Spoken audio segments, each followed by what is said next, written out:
Hello and welcome back. Eddie Radosevich George Stoia here from Owen Field. It's cold out here, and Oklahoma did win 17-13 today in Norman. They finished the regular season 10-2, and just as much as it's been a strange path this entire month of November, right? Today was one of those that I thought they were done for multiple times, and they found a way. Oklahoma does win. They, we think, clinch a spot into the college football playoff. I say I think because of the way they played today. I don't think they'll drop, but George, they did it. They finished off the year 10-2, one of the toughest schedules in the country. Oklahoma was able to close it out on a day where there was not a lot that went right offensively. It was ugly. I mean, it was flat out embarrassing at times, Eddie. And, you know, it's funny. You look at the box score after the game. I think Oklahoma ended up totaling 393 yards on offense. I don't know how. I mean, it did feel like they were moving the ball at times, and then John Mateer would just throw an inexplicable interception. But they figured it out. They found a way. Hard to kill, grimy, whatever you want to call it, whatever Brent Venables wants to call it. Unbelievable. A remarkable, Red November has been the hashtag out there, and it's almost shocking, Eddie, that we're standing here now saying Oklahoma's going to, most likely go to the college football playoff, and they've won these games in just the most ridiculous ways, and they looked done for, like you said today, multiple times. They should not have won today in a lot of ways. It just was, I don't know. I'm almost at a loss for words at this point, Eddie, talking about this team and how they continue to find ways to win games. Just finding ways to win, especially defensively. They're very so special performance They're today. They're so good on defense. Sorry to interrupt. No, you're good. It's just like it's astonishing how this defense has been able to carry this football team this past month, and without arguably their best player. It's insane. They were amazing again today, and they deserve all the credit. And then Isaiah Satania, he's been just a star for OU. How the hell did he get behind the LSU defense? Before we get into the rest of the game breakdown or instant reactions here from Owen Field, where they hope to host a playoff game, let us tell you about Tushy. Tushy is the everyday luxury bidet that instantly transforms your bathroom habits and bottom health for life. Whether you're shopping for a bro, a CEO, a daddy, activist, or someone who lights their farts on fire, it's the gift that refuses to pick up a lane. Luxurious, practical, tetchy, and so easy to use. You put it into your home. It was easy. Super easy to install, and we've loved it in our house. No more itching down there, and super clean. Very good. Remember, a-hole is only naughty word if you wipe. For a limited time, our listeners get 10% off their first bidet order when you use code SCHOONERSCOOP at checkout. That's 10% off your first bidet order at HelloTushy.com with the promo code SoonerScoop. Thank you to our good friends over at Tushy. Let us also tell you about our good friends over at Lucy. Lucy, you want to get a subscription because they're going to deliver it straight to your door. 100% pure nicotine, always tobacco-free. Got the Lucy breakers as well, nicotine pouches with an extra surprise. Each pouch holds a capsule that can be broken open to release extra flavor and hydration. Set yourself up with a subscription. All you got to do is go to lucy.co/SoonerScoop, lucy.co/SoonerScoop. They're going to give you 20% off. You can pick different flavors. You got the different milligrams, the 4, the 8, the 12. We've been telling you about them here on the SoonerScoop.com YouTube channel. Just go to lucy.co/SoonerScoop and use the promo code SoonerScoop to get 20% off. Lucy has a 30-day refund policy if you change your mind. And here comes the fine print. Lucy products are only for adults of legal age. Every order is age verified. Warning, this product contains nicotine. Nicotine is an addictive chemical. Thank you to all of our sponsors as we nearly get blown away here. Needed a lot of Lucy today. It was freezing. It was windy. It was everything that everybody expected. And then At least no rain. No rain. Even when you thought you were prepared for it, you weren't because of the wind. Anybody in Oklahoma knows that. Let's get into a little bit of the game. Obviously, which way you want to start? You want to start? We'll flip a coin. How about that? Let's go offense. Let's go offense. Let's get the good out of the way, right? Huh? Not really. Offensively, it was terrible today. They were awful at times. There was a lot of moments where they were getting booed off the field. Yeah. John Mateer was not good. He ends up throwing 3 interceptions today. Every one of them, it seemed like, got worse, too, in the moment.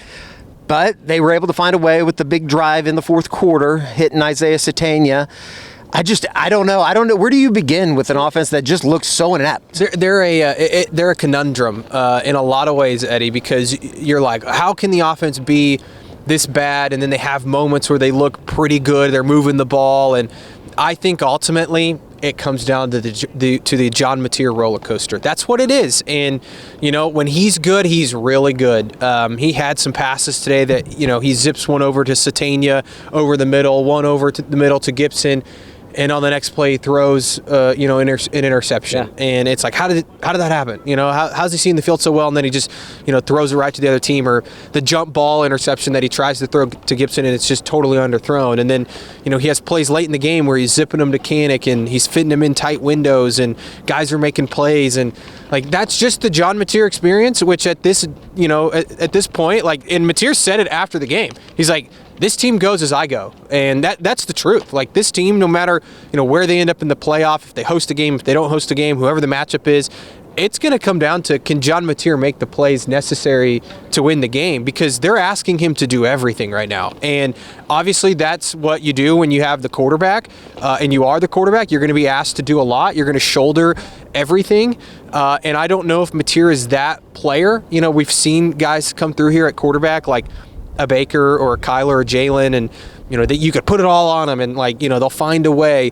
I don't know if Mateer is good enough to do that, but right now they have no other option, and so they're just totally leaning into Mateer, and he's going to have some just terrible moments, and he had them today. He almost damn near lost him the game.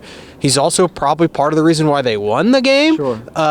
The running back situation is not good. I mean, we saw Jaden Ott was on the field in the fourth quarter. I mean, and that tells you where they're at offensively, that they're having to play a guy who, he didn't even go through senior day festivities. I mean, this is not a guy that wants to, I think, be on this football team right now, and you're having to play him in the most important part of the game of your season on the line, and he's in the football game, and that tells you where they're at offensively. They just don't have a whole lot going, but you can sit here and say, oh, they found a way, and they did. They deserve credit for that.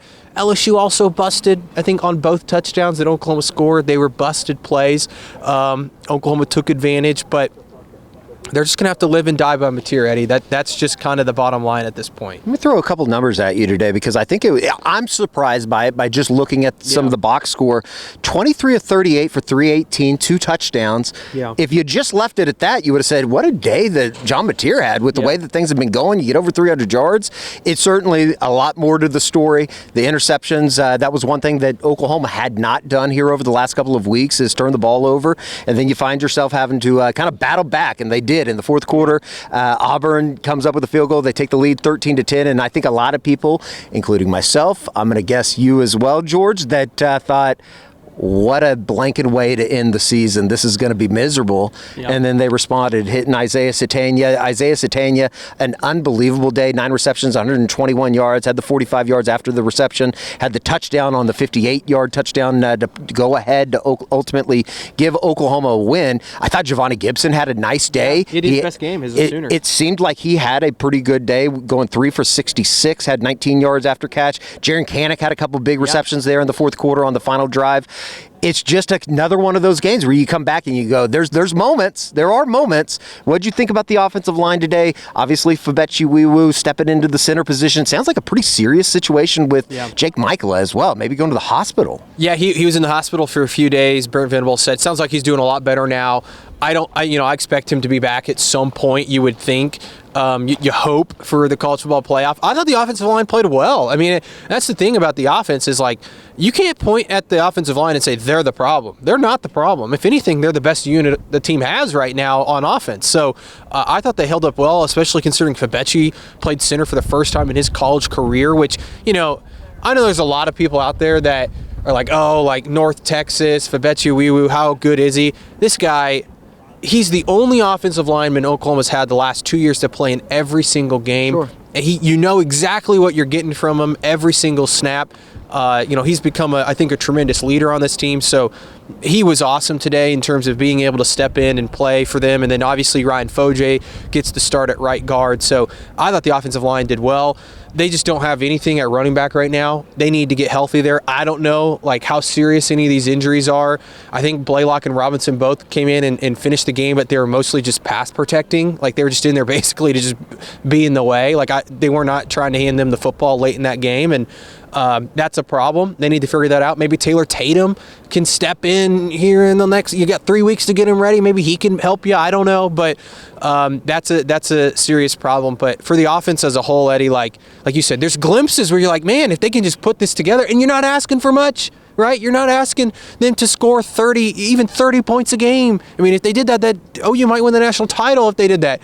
But if they can just score 20 a game, like, they're probably going to win, And so, I don't know. I thought Ben Arbuckle actually called a pretty good game. There's certainly some moments you're like, why are you doing this? Or, the 4th and 1 call, didn't like it. You brought in 3 tight ends that can't block.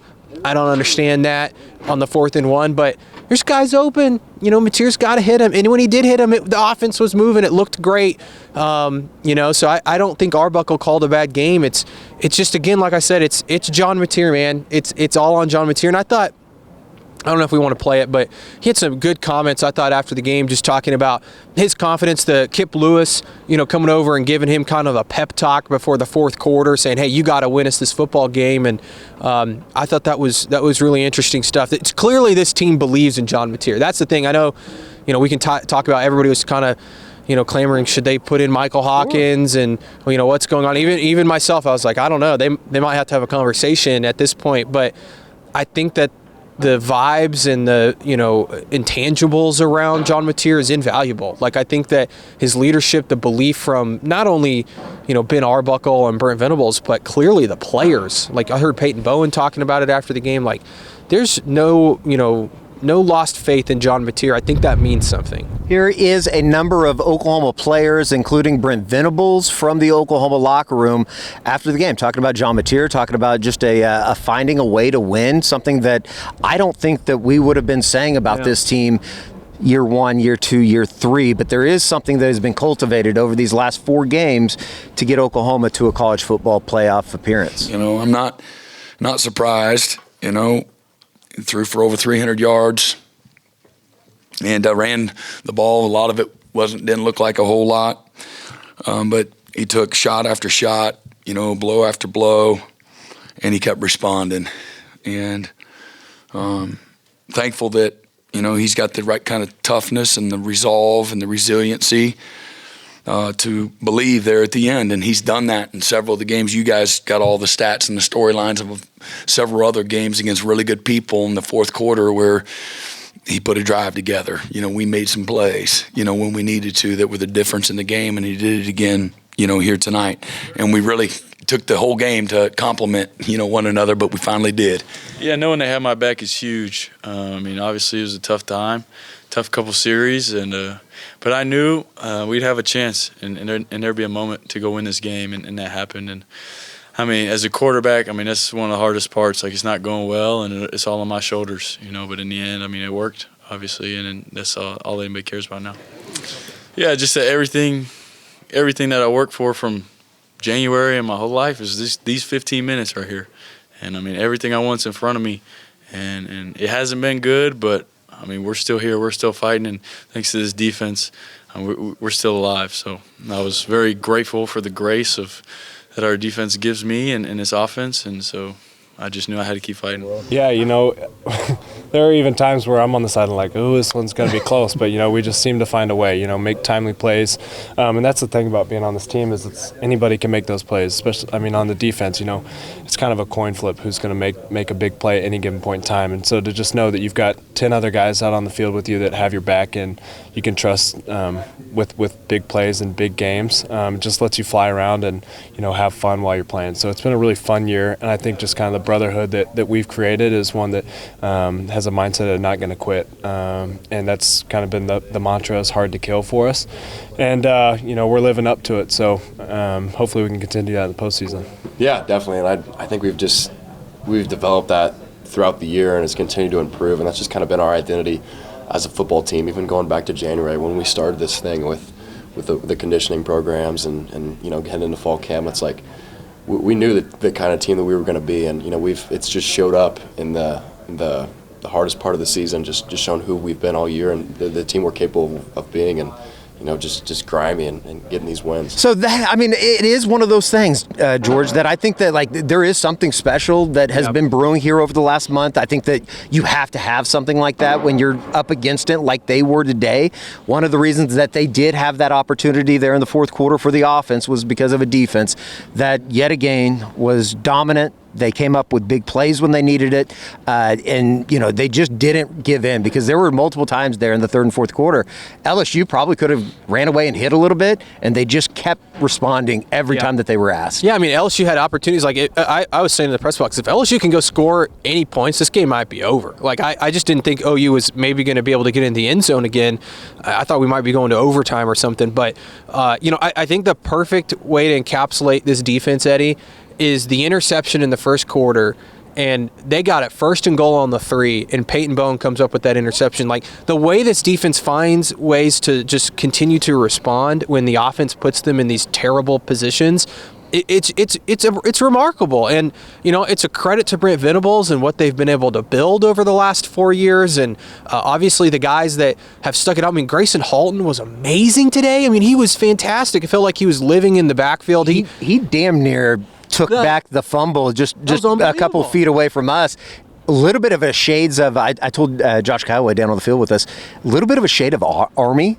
Back in 2018 when they're driving and you're thinking, there goes the game, and then they come up with a big fumble. They still get the field goal out of it, but to hold them, it just felt like there were a number of guys. Peyton Bowen comes up with the play of, you talked about the big one in the first quarter, but he comes up with the big pass deflection to end the game. And Brent talked about it after the game, but he talked about how prepared they were for all the fourth and shorts and how they knew everything they were going to run. You could tell Oklahoma knew what was coming, and I think that just tells you the level of preparation, the mental side of this, that these coaches have done such a good job of preparing them, but also obviously these players buying in and being ready for the moment. Like, even after the kick return there, where they LSU got the ball at the 50, even then I'm like, I don't think there's any way LSU's going to get in the end zone. That's one of us. Yeah, that's just but you know what I mean? Like, the confidence is like, it's unbelievable with this group. And all 3 levels were really good today.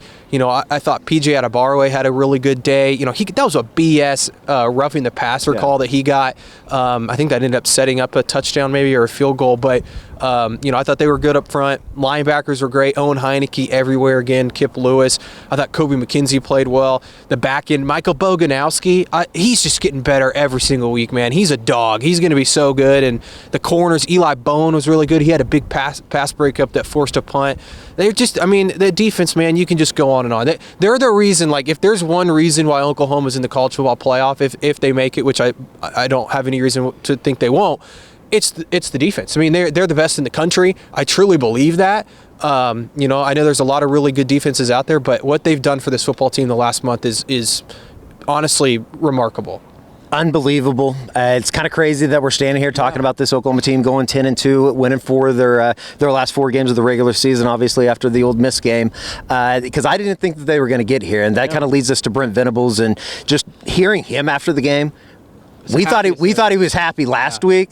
He was extremely happy with the way that they won today. Yeah, and I think, he talked about it, the culmination of the last month, and talking to the team after the Ole Miss game, and kind of showing them, hey, if we go undefeated, we can make the college football playoff. And the fact that the players bought into that and really believed in it and continued to work at it, I think tells you a lot about Brent Venables and this coaching staff, and the belief that these guys have in them and what they're trying to build here. And yes, the offense sucks, and they need to figure it out if they want to be a true contender this year or next year or whenever. But the fact that you have this kind of buy-in, I think, from the players, I think says a lot about this program. And look, you have a chance against anybody with this kind of defense, and it was cool to hear Brent, say all that, because he deserves it. I think we've all kind of said it, like, we all like Brent, like, and we all want him to succeed, and to see them kind of reach this point after last year, how disappointing that was, it was a pretty cool moment.